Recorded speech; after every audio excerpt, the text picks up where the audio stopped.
Ya, selamat malam semuanya. Oh, sudah pagi, baik ya.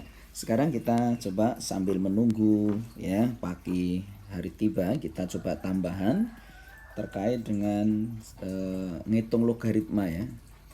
Jadi ada disediakan A log C sama dengan 6, B log C sama dengan 4, B log C hasilnya apa ya. Sekarang jawabnya gini nih ya, sederhananya gini. Kalau kita buat hitungan, maka yang terpenting adalah ini nih, bisa menyatukan antara semuanya. Di sini kan kata kuncinya di C nih ya, karena semua hurufnya mengandung huruf C semua. Maka kita awali dari AB log C sama dengan 4 ya. Ini kalau saya balik berarti C log AB itu sama dengan 1/4. Nah, jadi kalau dibalik posisinya itu dibalik dari bawah di atas ke bawah, itu berarti hasilnya adalah dibalik juga jadi 1/4. Harapannya apa? Harapannya ini bisa dipecah nih, dari C log A ditambah dengan C log B ya. Harapannya begitu. Jadi dipecah, mecahnya adalah ini menjadi C log B ya. Jadi C log B, jadi bentuk perkalian berubah jadi penjumlahan. Baik, sama dengan 1/4. Di sini C log A, sedangkan yang disediakan adalah A log C ya, berarti jadi dibalik ya. Ininya jadi 1/6 ya, ditambah dengan C log B, hasilnya adalah 1/4. Nah, kita dapatkan namanya C log B. C log B berarti 1/4 dikurangi 1/6 ya, disamakan penyebutnya. Penyebutnya 4 sama 6 kan 12 ya. Jadi 4 jadi 12 dikali 3.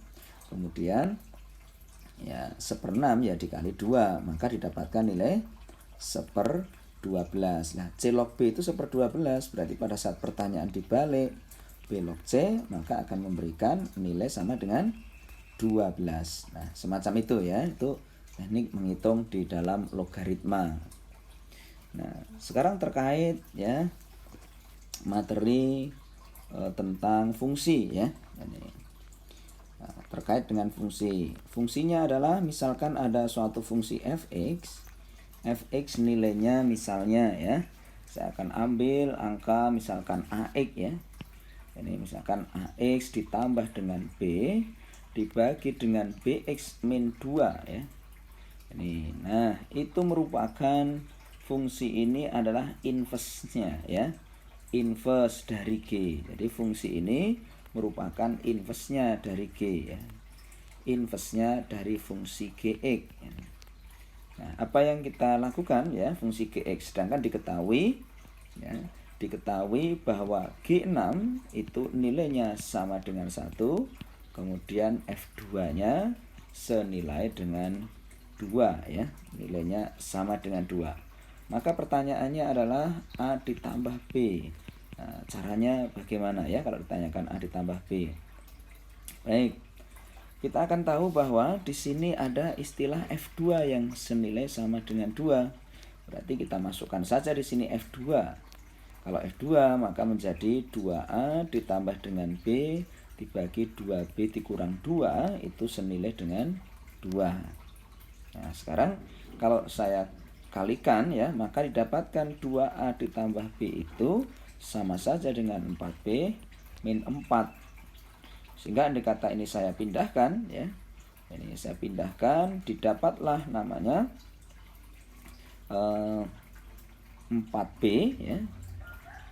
Yang atas ini adalah 4 ya, bukan B ya. Nih maaf ini ya, angkanya ini bukan B nih ya. Nah, ternyata ini adalah angka 4 ya. Oke ya. Kita ambil dulu. Ini adalah plus 4 begitu ya. Nah, ini. Oke. Nah, didapatlah namanya 2A ya min 4B sama dengan min 8 ya kalau saya pindahin, atau A min 2B itu senilai dengan min 4 gitu. Nah, ini menjadi persamaan yang pertama. Persamaan selanjutnya Gx ya. Ini kita akan mencari namanya Gx ya.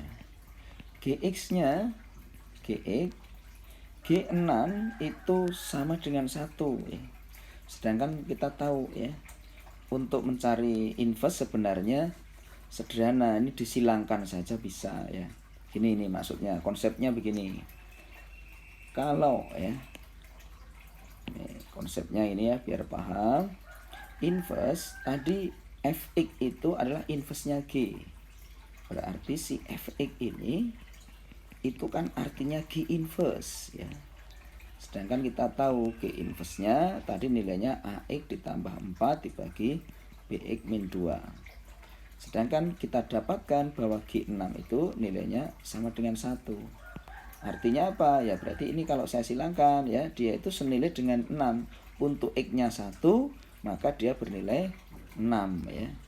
Inverse itu artinya berlaku kebalikan begitu ya. Jangan lupa ini konsep penting ya. Jadi kalau ada dia mengatakan inverse, kalau kamu nggak tahu rumusnya, karena soal itu bisa berganti-ganti begitu, maka inverse itu artinya berlaku kebalikan. Jadi X-nya itu sama dengan 1. Karena X-nya sama dengan 1, maka kalau kita masukkan 1, maka akan menghasilkan A ditambah 4 dibagi dengan B min 2, dan itu bernilai sama dengan 6 ya. Jadi A plus 4 dibagi dengan B min 2 sama dengan 6 gitu ya. Nah sekarang kalau saya kalikan silang berarti A ditambah 4 sama dengan 6B min 12. Berarti kalau tak jadikan 1, A min 6B sama dengan min 16. Nah sekarang kalau saya jadikan 1 di sini, maka didapatkan A min 6B sama dengan min 16. Kalau saya kurangkan, saya eliminasi begitu, maka min 2B jadi tinggallah 4B, min 4 dikurangi min 16, maka tinggallah 12. Maka B-nya ketemu 3. Dengan B-nya ketemu 3 dimasukkan lagi ke salah satu persamaan, maka akan didapatkan nilai A-nya tentunya ya. Jadi A min 18 sama dengan min 16. Berarti A-nya sama dengan 2. Karena pertanyaan itu A ditambah B, maka B3 ditambah 2 nilainya sama dengan 5 ya. Nah itu konsepnya, dua soal ini bagian penting tentang inverse. Tetapi andai kata mau pakai ini juga boleh. Andai kata mau pakai misalkan ini yang penting ya.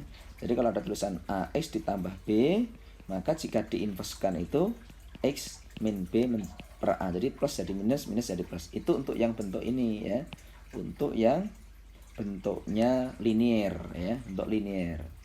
Nah, tapi untuk yang bentuknya adalah AX ditambah B, CX ditambah D, maka inverse-nya adalah ini dipindahkan, ini min DX ditambah dengan B.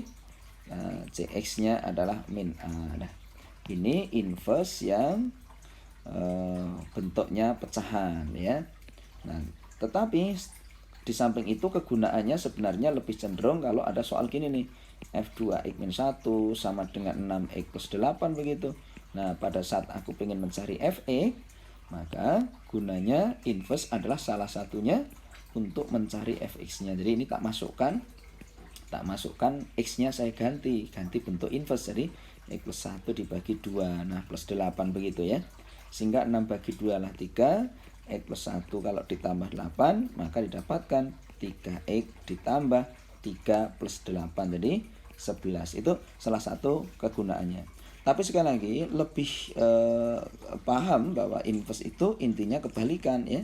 Diganti A memberikan nilai B, kalau diganti B akan memberikan nilai A. Nah itulah konsep nalarnya di sini nih ya. Jadi justru dikuasai ini.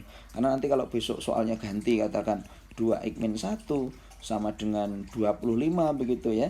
Ini ya 25 atau bentuk pangkat-pangkat lah ya, katakan 5 pangkat 3X min 2 ya. Kemudian kamu ditanyakan nih, berapa nih nilai inverse-nya untuk 25 gitu ya. Nah caranya diinversekan aja itu berarti kebalikan. Katakan nilai M gitu, nah berarti kebalikan. M-nya berapa? Berarti M-nya itu sebesar 2X min 1.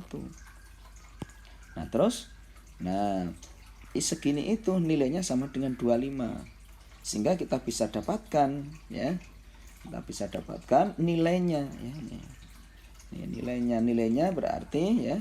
Ini tak tulis dulu pindah tadi ya, 3X plus 11 tadi. Nah, ini nilainya saya pindahin jadi 5 3X min 2 senilai dengan 25, itu 5 pangkat 2. Berarti tinggal nyamakan yang atas saja. Jadi 3X min 2 sama dengan 2, 3X-nya itu 4, X-nya itu namanya 4/3. Nah ini masukkan ke sini pertanyaannya.